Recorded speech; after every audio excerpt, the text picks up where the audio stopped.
Good morning, friend. Myself Rasyol, KTG Ayurvedic Medical College and Hospital, Bangalore, Karnataka. I am general practitioner in allopathic medicine as well as Ayurvedic medicine in last 10 years, Bangalore, Karnataka. Corona महामारी के चलते इस देश के अंदर एक नई समस्या देखने को मिली है जिसे ब्लैक फंगस या माइकर म्यूकोसिस नाम से जानी जाती है। ब्लैक फंगस को मेडिकल टर्म में माइकर म्यूकोसिस नाम से जानी जाती है। कृपया आप समझने का प्रयास कीजिए कि अक्सर ये माइकर म्यूकोसिस जो ब्लैक फंगस नाम की बीमारी है ये क्या है और किस रोगी को होने की ज़्यादा संभावना रहती है, ये कैसे होती है, इनके सिम्टम्स क्या हैं, या ये कोविड जैसी दिखती है या कोविड के सिम्टम्स से अलग दिखती है, या ये क्या चीज़ है। कृपया आप इसे समझने का प्रयास कीजिए।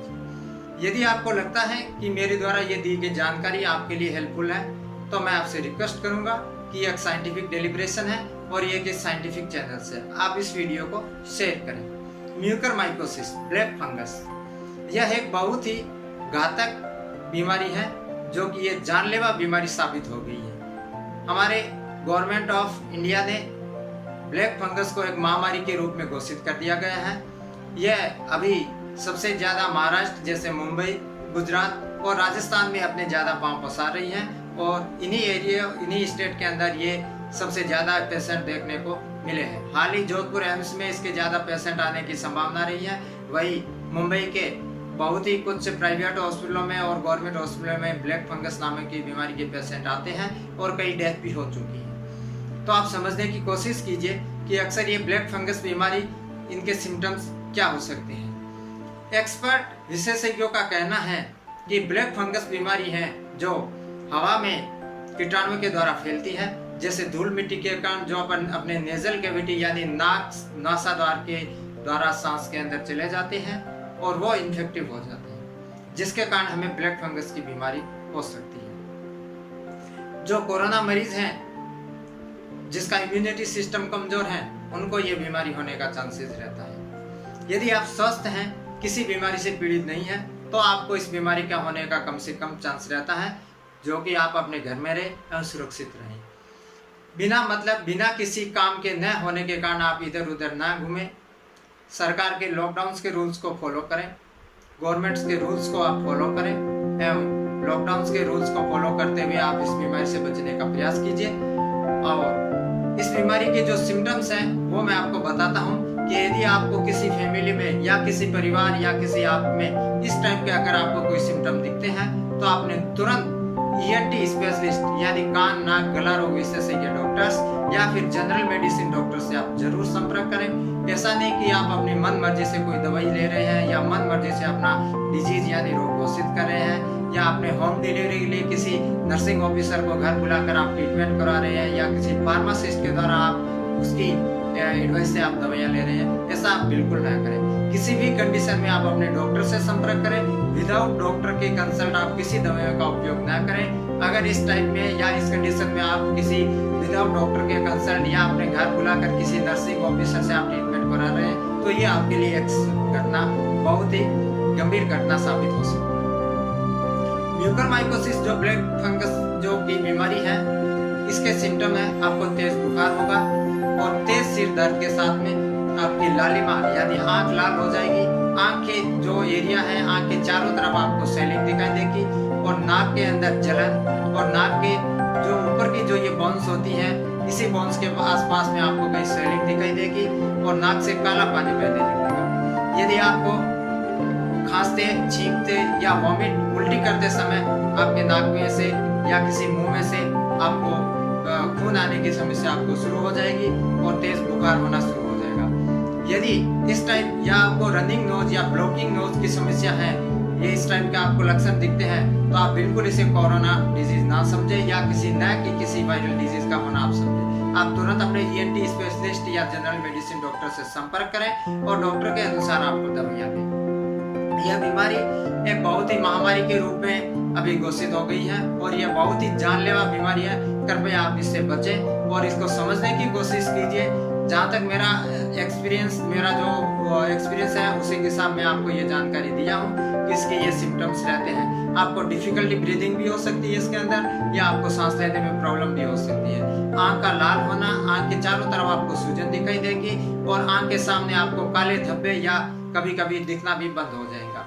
नाक के चारों तरफ आपको सुन्न महसूस होना या किसी चीज को टच करने पर टच महसूस ना होना, या ये स्वेलिंग की शिकायत भी इसमें होने के चांसेस रहता है। या नाक मुंह से, जैसे डेंगू की कंडीशन में जो प्लेटलेट काउंट कम होते हैं, उस कंडीशन में किसी नाक या ईयर या थ्रोट के द्वारा जो ब्लीडिंग होने की समस्या रहती है, वो सेम समस्या इसी के अंदर रहती है कि आपकी उल्टी के साथ खून आ सकता है, आपके नाक से काला पानी बह सकता है, आपके नाक से ब्लीडिंग हो सकती है, या आपका जो बलगम है उसके साथ आपको ब्लीडिंग होने की समस्या हो सकती है। इस टाइप के अगर आपको सिम्टम्स किसी फैमिली में या किसी रिलेटिव को दिखे तो आप तुरंत अपने डॉक्टर से संपर्क करें और अपनी समस्याओं को बचाकर अपना उपचार करवाएं।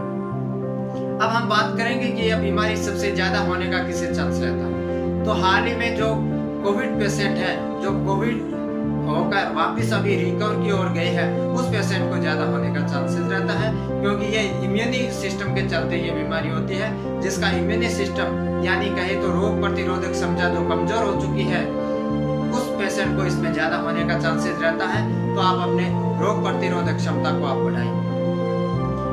या फिर कैंसर पेशेंट जिसने कीमोथेरेपी लिया है या रेडियोथेरेपी करवाया है, या हाल ही में कैंसर डिजीज का आपको मेडिसिन ले रहे हैं, या आप किडनी ट्रांसप्लांट करवा रहे हैं, या आप लिवर ट्रांसप्लांट करवा रहे हैं, या इसी टाइप्स की बीमारियों की आप दवा खा रहे हैं, तो उन पेशेंट को ज्यादा से ज्यादा होने की संभावना रहती है।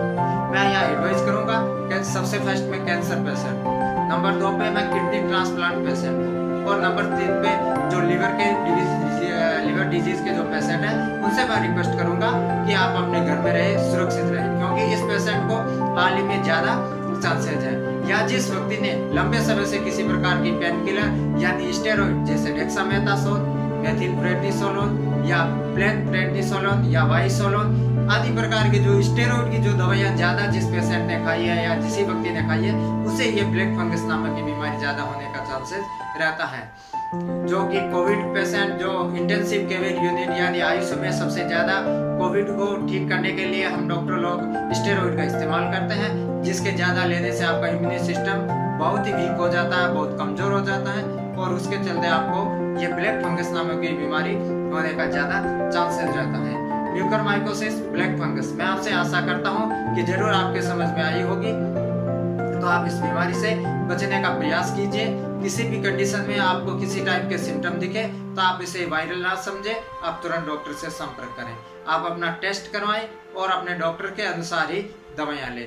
आप किसी भी फार्मासिस्ट या नर्सिंग ऑफिसर या किसी के द्वारा दी गई एडवाइस से आप किसी प्रकार का स्टेरॉइड का उपयोग ना करें, जैसे कि इवरमेक्टिन या डेक्सामेथासोन या मेथिलप्रेडनिसोलोन। अभी कोविड के अंदर ये जो मेडिसिन है कॉमन हो चुकी है, हर एक व्यक्ति को याद है, बट उनको ये पता नहीं है कि इनका साइड इफेक्ट बॉडी में क्या है और किस व्यक्ति को ये देनी चाहिए या किसको नहीं देनी। अगर आपके विदाउट डॉक्टर कंसल्ट आप किसी टाइप का स्टेरॉइड खाते हैं या आप हाइपरटेंशन के पेशेंट हैं, आपका ब्लड प्रेशर लेवल ज्यादा रहता है, तो इस कंडीशन में आपके साथ धोखा हो सकता है। आप हमेशा अपने डॉक्टर से संपर्क करके ही स्टेरॉइड का इस्तेमाल करें। और ये बीमारी जो डायबिटीज के जो मरीज है, जिसका डायबिटीज लेवल बहुत सारा बढ़ चुका है, जिसका डायबिटीज लेवल कंट्रोल नहीं है, उसी पेशेंट को सबसे ज्यादा होने का चांसेस इस बीमारी में रहता है। जो कि ब्लैक फंगस नामक की जो बीमारी है, ये डायबिटीज पेशेंट को सबसे ज्यादा होने की आवश्यकता रहती है।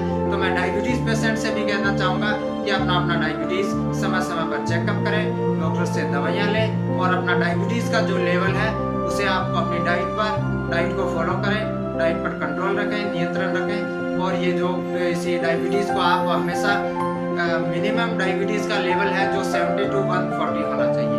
आफ्टर फूड अगर आप डायबिटीज पेशेंट हैं तो आप खाना खाने के बाद में आपका 200 के अंदर रहना चाहिए, तब आपका डायबिटीज कंट्रोल है। अगर 200 से आपका डायबिटीज ऊपर है तो आप डॉक्टर के अनुसार इंसुलिन का उपयोग करें, डॉक्टर के अनुसार अपनी मेडिसिन का उपयोग करें, क्योंकि आपको सबसे ज्यादा ये बीमारी होने का खतरा रहता है। इसीलिए आप हमेशा सजग रहें और अपने डॉक्टर्स के संपर्क में रहें। एक बार मैं आपसे विशेष निवेदन करूंगा कि लॉकडाउन की प्रक्रिया सुचारू रूप से चालू चल रही है और लॉकडाउन चल रहा है। आप सरकार का रूल्स को फॉलो करें, आप सरकार का सहयोग दें एवं लॉकडाउन को रूल्स को फॉलो करें। बहुत ज्यादा जरूरी कार्य होने पर आप अपने घर से बाहर जाएं या अपने जो भी आपका काम है वे आपका समय रहते हुए करें। आप भीड़ से बचें और हमेशा अपना मास्क पहने एंड सोशल डिस्टेंसिंग का पालन करें, क्योंकि ये एक महामारी साबित हो चुकी है। ये किसी भी व्यक्ति को हो सकती है। और आप इम्यूनिटी बूस्टर वाले ड्रग्स का उपयोग करें, जैसे कि आप ज्यादा से ज्यादा आयुर्वेदिक दवाइयों का उपयोग करें, जिससे आपका इम्यूनिटी बूस्टर होगा। जो आयुर्वेदा में गिलो जो गुरुची है, उसे आयुर्वेदा की अमृता कहा गया है। तो आप गुरुची का उपयोग हमेशा बिफोर फूड यानी मॉर्निंग एम्प्टी स्टमक आप कर सकते हैं, जिसका आपका इम्यून सिस्टम बूस्टर होगा। तो आप ब्लैक फंगस की बीमारी से कम चांसेस रहेगा। मैं एक बार फिर सस्योल general practitioner in allopathic medicine, KTG medical college and hospital Bengaluru Karnataka. Thank you.